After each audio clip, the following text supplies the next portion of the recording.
Waktunya bersaat teduh dengan Tuhan melalui bacaan Alkitab satu pasal sehari dalam kitab Sejarah Bangsa Yahudi, bahagian 6 seri yang pertama, kitab 1 Tawarik pasal 5, suku-suku yang di seberang Sungai Yordan.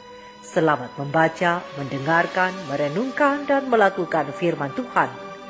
Kiranya Roh Kudus senantiasa menuntunmu dalam memahami akan sabdanya dan memampukanmu menjadi pelaku firman.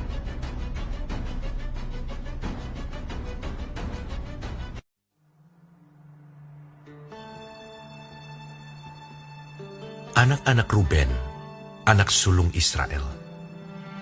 Dialah anak sulung, tetapi karena ia telah melanggar kesucian petiduran ayahnya, maka hak kesulungannya diberikan kepada keturunan dari Yusuf, anak Israel juga, sekalipun tidak tercatat dalam silsilah sebagai anak sulung. Memang Yehudalah yang melebihi saudara-saudaranya, bahkan seorang dari antaranya menjadi raja, tetapi hak sulung itu ada pada Yusuf. Anak-anak Ruben, anak sulung Israel, ialah Henok, Palu, Hesron, dan Karmi. Keturunan Yoel ialah Semaya, anaknya. Anak orang ini ialah Gog. Anak orang ini ialah Simei. Anak orang ini ialah Mika. Anak orang ini ialah Reaya. Anak orang ini ialah Baal. Anak orang ini ialah Beera, yang diangkut ke dalam pembuangan oleh Tilgat-Pilneser, Raja Asyur. Dialah pemimpin orang Ruben. Saudara-saudaranya menurut kaum-kaumnya, seperti tercatat dalam silsilah menurut keturunan mereka, ialah Yeiel, kepala, lalu Sakaria, dan Bela bin Azaz, bin Semah, bin Yoel.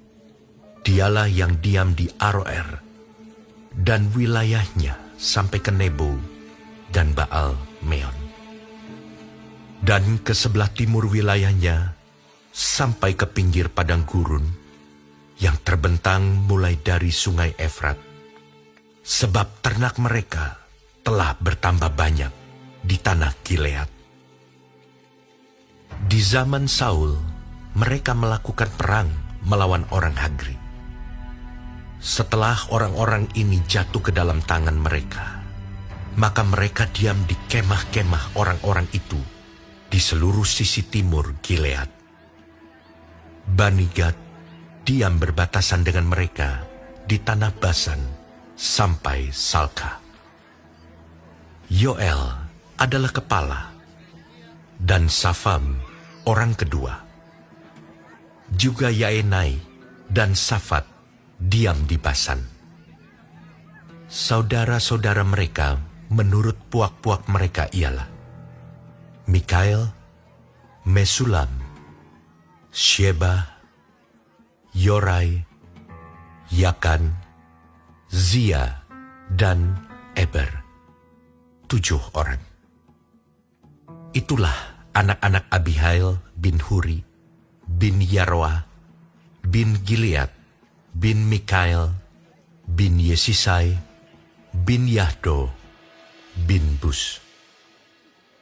Ahi bin Abdiel bin Guni ialah salah seorang kepala puak mereka.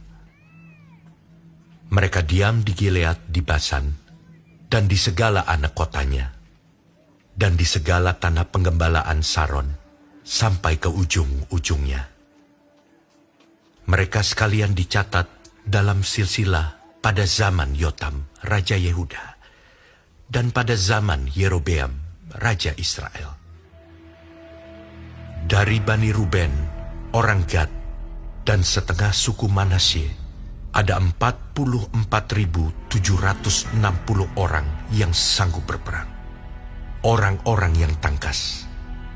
yang dapat memanggul perisai dan pedang dan melentur busur panah, yang terlatih dalam bertempur.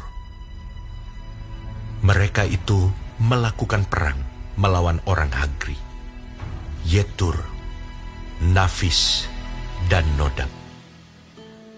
Mereka mendapat bantuan melawan orang-orang itu, sehingga orang Hagri itu dengan semua orang yang mengikutinya menyerahkan diri ke dalam tangan mereka, sebab mereka telah berseru kepada Allah dalam pertempuran itu.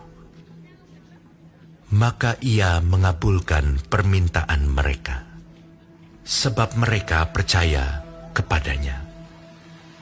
Mereka mengangkut ternak orang-orang itu sebagai jarahan. Untanya 50.000 ekor, kambing domba 250.000 ekor, dan keledai 2.000 ekor, juga manusia 100.000 jiwa. Banyak orang yang tewas karena mati terbunuh, sebab pertempuran itu adalah daripada Allah.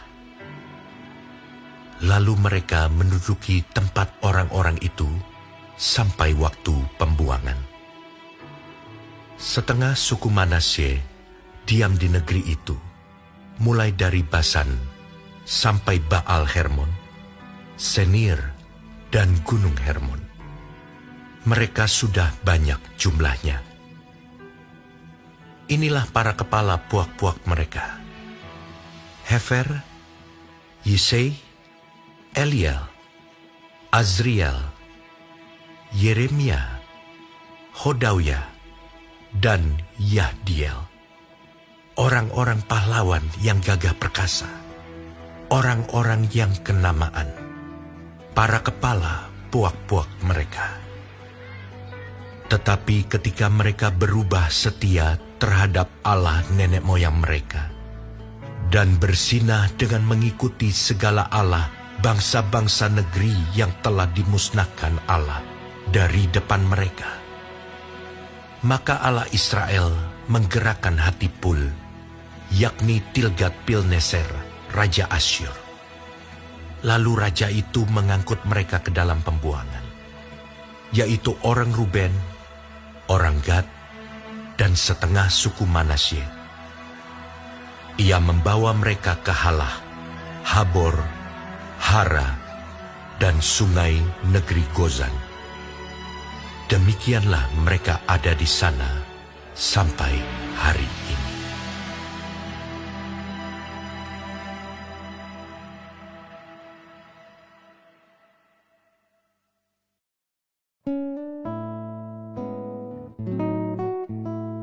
Kita telah menyelesaikan bacaan Alkitab 1 pasal sehari dalam kitab 1 Tawarik pasal 5. Sedikit perenungan melalui pasal ini. Ruben, anak Israel, dialah anak sulung, tetapi karena ia telah melanggar kesucian petiduran ayahnya, maka hak kesulungannya diberikan kepada keturunan dari Yusuf, anak Israel juga, sekalipun tidak tercatat dalam silsilah sebagai anak sulung. Terang besar Alkitab 1 Tawarik 5 ayat 1. Orang yang kehilangan hak kesulungan selain Esau adalah Ruben. Berbicara tentang hak kesulungan, kita pasti langsung teringat tentang Esau yang kehilangan hak kesulungannya. Memang benar bahwa Esau adalah orang yang dapat dikatakan ceroboh karena menjual hak kesulungannya dengan semangkuk sup kacang merah. Namun ternyata dalam Alkitab ada satu orang lagi yang dicabut hak kesulungannya karena tindakannya yang ceroboh, dan kita akan belajar hari ini dari kisah hidupnya. Kita akan berbicara tentang salah seorang keponakan Esau, yaitu Ruben, anak sulung Yakub. Ruben adalah anak sulung yang dilahirkan oleh Lea, istri Yakub. Ia adalah anak pertama yang dilahirkan bagi Yakub, meskipun Ruben tidak lahir dari istri yang dikasihi Yakub. Namun demikian, Ruben sebenarnya tetaplah menjadi anak sulung dan berhak atas hak kesulungan dari ayahnya Yakub. Ia dan keturunannya seharusnya merupakan suku pertama dan suku utama yang bisa disebut sebagai suku pemimpin dari kedua belas suku Israel. Meski begitu, hasil dari bacaan Alkitab kita hari ini adalah kita melihat bagaimana hak kesulungan Ruben diambil daripadanya karena hal tercela yang dilakukannya, yaitu melanggar kesucian ketiduran ayahnya. Terang besar Alkitab 1 Tawarik 5 ayat 1a. Dalam kitab Kejadian kita dapat membaca bagaimana Ruben sampai bisa tidur dengan Bilha, gundik ayahnya. Terang besar Alkitab Kejadian 35 ayat 22a. Padahal sejumlah saudara Ruben, anak-anak Yakub atau Israel, juga lahir dari Bilha. Tidak dapat dibayangkan bagaimana perasaan yang dirasakan oleh Dan dan Naftali yang merupakan anak Yakub dari Bilha. Terang besar Alkitab Kejadian 35 ayat 25. Hal ini adalah hal yang serius. Jika Esau menjual hak kesulungannya karena kecerobohannya, maka Ruben dicabut hak kesulungannya karena perbuatannya yang sangat tercela.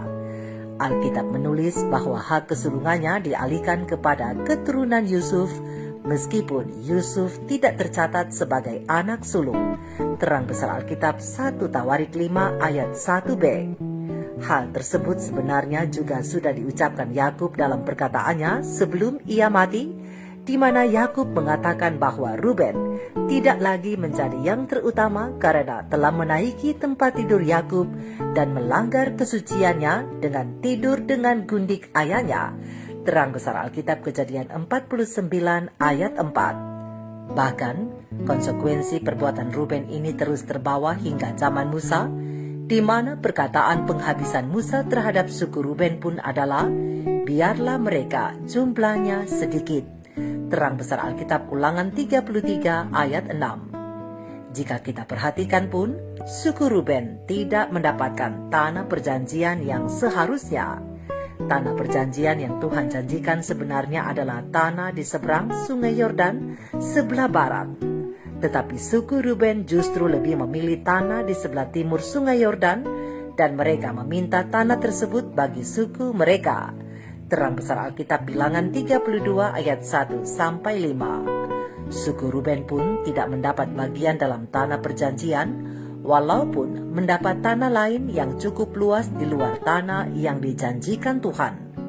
Hal tersebut menunjukkan bagaimana Ruben dan keturunannya, yakni suku Ruben, yang seharusnya menjadi suku yang sulung, telah kehilangan hak kesulungannya. Bahkan dalam silsilah suku-suku Israel, suku Ruben tidak menjadi suku yang menonjol. Hak keimaman diberikan kepada suku Lewi, hak untuk melahirkan Mesias diberikan kepada suku Yehuda, dan hak kesulungan diberikan kepada suku Yusuf. Itulah sebabnya Yusuf selalu disebut dengan nama dua suku, yaitu Manasye dan Efraim, dan sebagai anak yang dijadikan anak sulung, Yusuf mendapat hak dua bahagian. Itulah sebabnya keturunan Yusuf diakui dalam dua suku, yaitu Manasye dan Efraim. Saudara dan saudariku, walaupun renungan kita hari ini penuh dengan kisah-kisah sejarah, tetapi maknanya sangat dalam bagi kita. Jangan pernah menjual hak kesulungan, yakni keselamatan jiwa kita, dengan alasan apapun. Kita harus menganggap penting hak kesulungan kita tersebut. Jangan sampai kita memiliki pikiran yang cabul atau mempunyai nafsu yang rendah seperti Ruben dan Esau. Terang besar Alkitab Ibrani 12 ayat 16. Setialah mengerjakan keselamatan kita sampai akhir, sehingga kita boleh memerintah bersama Tuhan dalam kekekalan. Mari kita renungkan ini bersama. Tuhan Yesus memberkati. Shalom.